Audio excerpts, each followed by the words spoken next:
И решение о совершении подобных ইরানের পরমাণু শক্তি নিয়ে ভ্লাদিমির পুতিনের কাছে বার্তা পাঠিয়েছিলেন আয়াতুল্লাহ খামেনি। ক্রেমলিনে পুতিনের সঙ্গে শলা-পরামর্শ করেছেন খামেনির দূত। এ ঘটনার পর আরও অনড় অবস্থানে চলে গেল ইরান। জোরালো কণ্ঠে দেশটি জানিয়ে দিল তারা পরমাণু কর্মসূচি থেকে কোনো মতেই সরে আসবে না। মঙ্গলবার মার্কিন সংবাদ মাধ্যম ফক্স নিউজকে ইরানের দৃঢ় সিদ্ধান্ত জানিয়ে দেন দেশটির পররাষ্ট্রমন্ত্রী আব্বাস আরাকচি। তিনি জানান, ইরান সমৃদ্ধকরণ বন্ধ করবে না, কারণ এটি তাদের নিজস্ব বিজ্ঞানীদের অর্জন। এছাড়া ইউরেনিয়াম সমৃদ্ধকরণ কার্যক্রমকে জাতীয় গর্বের উৎস বলেও উল্লেখ করেন ইরানি পররাষ্ট্রমন্ত্রী। তিনি জোর দিয়ে বলেন, আগামী দিনে যে কোনো পারমাণবিক চুক্তিতে সমৃদ্ধকরণের অধিকার অন্তর্ভুক্ত থাকতে হবে। যুক্তরাষ্ট্রের প্রেসিডেন্ট ডোনাল্ড ট্রাম্প বারবার দাবি করে আসছেন ইরানের পরমাণু কর্মসূচি পুরোপুরি ধ্বংস করা হয়েছে। মার্কিন হামলায়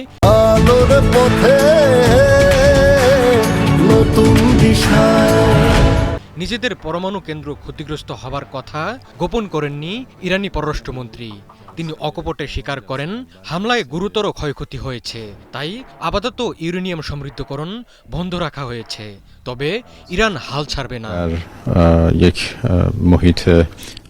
সমৃদ্ধ করা ইউরেনিয়াম উদ্ধারের বিষয়ে বিস্তারিত তথ্য নেই আব্বাস আরাকচির কাছে। তিনি জানান, ইরানের পারমাণবিক শক্তি সংস্থা সমৃদ্ধকরণ পদার্থের ঠিক কী হয়েছে তা মূল্যায়নের চেষ্টা করছে। ইরানি পররাষ্ট্রমন্ত্রী পরিষ্কার জানিয়ে দেন, এখনও ইরানে পরমাণু প্রযুক্তি রয়েছে। পারমাণবিক কর্মসূচি বাইরে থেকে আমদানি করা কিছু নয় যে বোমা ফেলে ধ্বংস করা যাবে। আগামী শুক্রবার তুরস্কের ইস্তাম্বুলে ইউরোপের 3 শক্তিধর দেশ জার্মানি, ফ্রান্স ও যুক্তরাজ্যের সঙ্গে পরমাণু কর্মসূচি নিয়ে আলোচনায় বসতে যাচ্ছে ইরান। তার আগে নিজেদের অবস্থানের কথা জানিয়ে দিল তেহরান। যুক্তরাষ্ট্রের সঙ্গে আলোচনার বিষয়ে ইরানি পররাষ্ট্রমন্ত্রী জানিয়েছেন, ইরান আলোচনার পথ উন্মুক্ত রেখেছে, কিন্তু এখনই সরাসরি আলোচনা নয়।